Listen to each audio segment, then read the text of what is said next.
பணிவு, கனிவு, துணிவு என்கிற சொல்லுக்கு சொந்தக்காரர், அகில இந்திய ஜனநாயக மக்கள் நல பேரவையினுடைய தேசிய ஆட்சி மன்ற குழு உறுப்பினர்,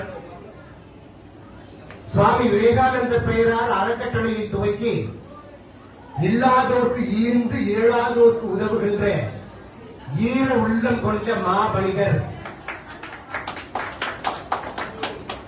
2014 என்னை சந்தித்த பொழுது நான் சொன்ன சொல்லை உள்வாங்கி இன்று வரை வருடந்தோறும் இல்லாத மக்களுக்கும் இயலாத மக்களுக்கும் தன்னால் இயன்ற உதவியை தொடர்ந்து தொய்வின்றி தொடர்போடு செய்து கொண்டு வருகிற அருமை அண்ணன் இன்றைய தினம் பவள விழா காண்கின்ற என் உள்ளத்தை குடிக்கொண்டு கொண்டிருக்கக்கூடிய பவள விழா நாயகர் அருமை அண்ணன் எம்டிஆர் என்று சொல்லக்கூடிய துரைராஜன் அவர்களே, இந்த நல்ல மனிதரை வாழ்த்துவதற்காக இங்கே வருகை தந்திருக்கிற பல்வேறு அமைப்புகளை வைத்து பல நல்ல திட்டங்களை முன்னெடுத்து செயல்படுத்திக் கொண்டிருக்கிற நல்லோர் பெருமக்களே, உங்கள் அனைவருக்கும் என்னுடைய இரவு நேர வணக்கங்களையும் வாழ்த்துக்களையும் தெரிவித்துக் கொள்கின்றேன். நம்மால் முடியும் என்று நாம் என்றைக்கு நம்புகிறோமோ அந்த நம்பும் தருணத்திலேயே வெற்றி துவங்குகிறதாம். அப்படிப்பட்ட இந்த ஜனவரி 2026 கிட்டத்தட்ட 12 ஆண்டு காலம் நான் அவரை சந்தித்து 12 ஆண்டு காலம் துவங்கியிருக்கிறது. கடந்த 2015ஆம் ஆண்டு தன்னுடைய 65வது பிறந்த நாளை ஜோதி மகால் என்று நினைக்கின்றேன். அந்த ஜோதி மகாலிலே எண்ணற்ற மக்களுக்கு தன்னால் இயன்ற நலத்திட்ட உதவிகளை வழங்கிய நலத்திட்டங்களின் நாயகனாக அன்றைய தினம் அவர் செயல்பட்டார்.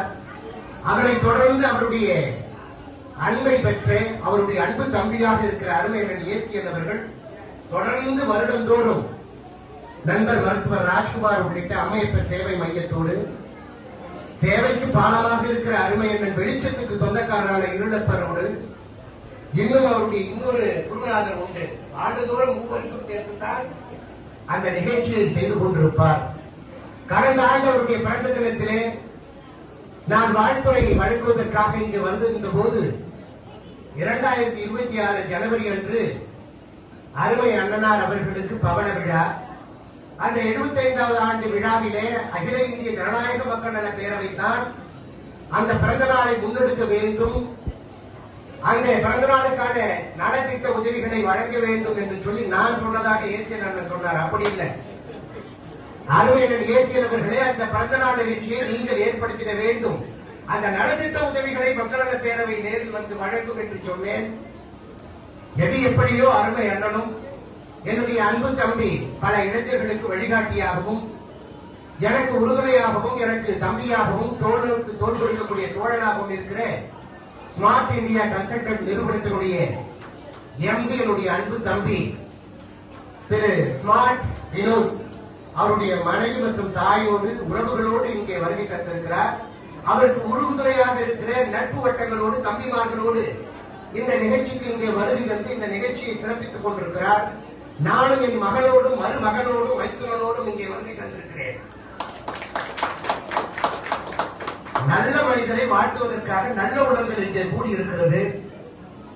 நான் வழக்கம் போல சொல்லுவதுதான், நீங்கள் எவ்வளத்தை சார்ந்தவராக இருந்தாலும் மும்மதத்தை சார்ந்தவராக இருந்தாலும் இறைவனிடத்திலே நீங்கள் வேண்டுவதெல்லாம், இறைவா நீங்கள் இதுவரை எங்களுக்கு செய்தது போதாது, இணையும் எதையாவது எங்களுக்கு செய்ய வேண்டும், எங்கள் சமூகத்துக்கு செய்ய வேண்டும், எங்கள் உறவுகளுக்கு செய்ய வேண்டும், குடும்பத்தினருக்கு செய்ய வேண்டும், நண்பர்களுக்கு செய்ய வேண்டும், சுற்றத்தாருக்கு செய்ய வேண்டும் என்று சொல்லி இறைவனிடத்திலே நாம் ஒவ்வொருவரும், நீங்கள் கோயில்களுக்கு செல்வதாக இருந்தாலும் சரி, மசூதிகளுக்கு செல்வதாக இருந்தாலும் சரி, அல்லது திருச்சபைகளுக்கு செல்வதாக இருந்தாலும் சரி, நீங்கள் அங்கே சென்று வணங்கிவிட்டு நன்றி தெரிவித்துவிட்டு எப்படி மீண்டும் ஒரு வேண்டுதலை முன்வைப்பீர்களோ அதை போன்றுதான் அருமை அண்ணன் துரைராஜ் அவர்களே, நீங்கள் வயது என்பது ஒரு எண்ணிக்கை என்பதை உங்களை பார்த்து நான் தெரிந்து கொண்டேன். வயது என்பது ஏஜ் இஸ் ஜஸ்ட் நம்பர். உங்களை பார்த்து நான் தெரிந்து கொண்டேன். நீங்கள் இன்றைக்கு பவள விழாக 75 வேணால் காணலாம், ஆனால் உங்களுடைய உள்ளமும் செயலும் என்றும் 25 தான். அப்படித்தான் நாங்கள் பார்த்துக் கொண்டிருக்கிறோம். என் அன்பு தம்பி எனக்கு முன்பாக பேசும்போது சொன்னார், நீங்க வேணும் நீங்க உடம்ப பார்த்துங்க சொல்லிட்டு. இந்த சமூகத்துக்கும் உங்களுடைய குடும்பத்தினருக்கும் உங்களுடைய உறவுகளுக்கும் உங்கள் நண்பர்களுக்கும் உங்களுடைய சேவையும் தேவையும் உங்களுடைய இருப்பும் மிக மிக முக்கியம். அதை நீங்க உணர்ந்து உங்களுடைய வாழ்க்கையையும் உடலையும் நீங்க சரியா பராமரிக்கணும். பராமரிக்கீங்க. ஏன்னா அன்பு பிள்ளை 2016 நம்ம ஹேமபிரியாவுடைய மகனை நான் நீதிமன்றத்தில் சந்திச்சேன். ஹேமபிரியா நீங்க கண்டிப்பா அவங்களுக்கு உறுதுணையா இருந்து நம்பி அருள் இருக்கா, மதி இருக்கா, நீங்க எல்லோரும் சேர்ந்து அவர் நல்ல விதமா நீங்க பாத்துக்கிறோம். நீங்களும் உடல் என எத்தனை ஆண்டுகள் நாம் வாழ்கிறோம் என்பது முக்கியம் அல்ல, எப்படி உடல் நலம் ஆரோக்கியத்தோடு வாழ்கிறோம் என்பதுதான் இன்றைக்கு முக்கியம். ஏனென்றால் நானே நுரையீரல் தொற்றால் பாதிக்கப்பட்டு சமீபத்தில் மருத்துவமனைக்கு சென்று நேச்சுரோபதி என்ற ஆயுர்வேதிக் ட்ரீட்மெண்ட் எடுக்கக்கூடிய நிலைக்கு தள்ளப்பட்டு இந்த நிகழ்ச்சிக்கு நான் வருவேனா என்கிற ஒரு சூழல் கூட எனக்கு இருந்தது. கடந்த 24ஆம் தேதி தான் நான் சென்னைக்கு வந்தேன். வந்தவுடன் அன்பு தம்பி கூப்பிட்டேன். தம்பி, நம்ம அண்ணனுக்கு 75வது பிறந்த நாள் எடுக்கிறோம் என்று வாக்கு கொடுத்திருக்கிறோம். கொடுத்த வாக்கையும் காப்பாற்றுவோம், கொடுக்காத வாக்கையும் காப்பாற்றக்கூடிய அந்த ஆற்றலும் அந்த வாய்ப்பும் இறைவன் நமக்கு கொடுத்திருக்கிறாரு. அதனால உடனடியாக அதை செய்யணும்னு சொல்லி 75,000 ரூபாய்க்கு நலத்திட்ட உதவிகளை இந்த 75வது பிறந்த நாள்ல வழங்கணும் சொல்லியிருந்தேன். அடுத்தது 80வது பிறந்த நாள்ல சதய விதையாவது 800 பேருக்கு மக்கள் நல பேரவையின் சார்பில் நலத்திட்ட உதவிகளை நாம் வழங்குவதற்கு நம்ம இப்போ தீர்மானிக்கிறோம். அந்த அளவுக்கு அந்த இறைவன் நாம் அத்தனை பேரும் மும்மதத்தை சார்ந்தவர்கள் எம்மதத்தை சார்ந்தவர்கள் நீங்கள் நேசிக்கிற, நீங்கள் வணங்குகிற, நீங்கள் ஆராதிக்கிற அந்த இறைவனுக்கு நாம் கேட்பது போல, இறைவா இந்த இயற்கையினுடைய ஆய்வை என்னுடைய அருமை அண்ணனாருக்கு நீங்கள் கொடுத்திட வேண்டும்.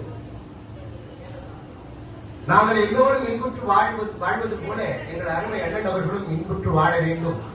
இன்னும் இன்னும் அவர் ஆரோக்கியத்தோடும் மகிழ்ச்சியோடும் வாழ்வதற்கான எல்லா சூழ்நிலைகளையும் நீங்கள் உருவாக்கி தர வேண்டும். எல்லா நலங்களையும் எல்லா வளங்களையும் எல்லா நாளும் எங்களுடைய அருமை அண்ணனுக்கு நீங்கள் வழங்கிட வேண்டும் என்று சொல்லி எல்லா மதத்தை சார்ந்தவர்கள் நாம் இறைவனை கேட்டி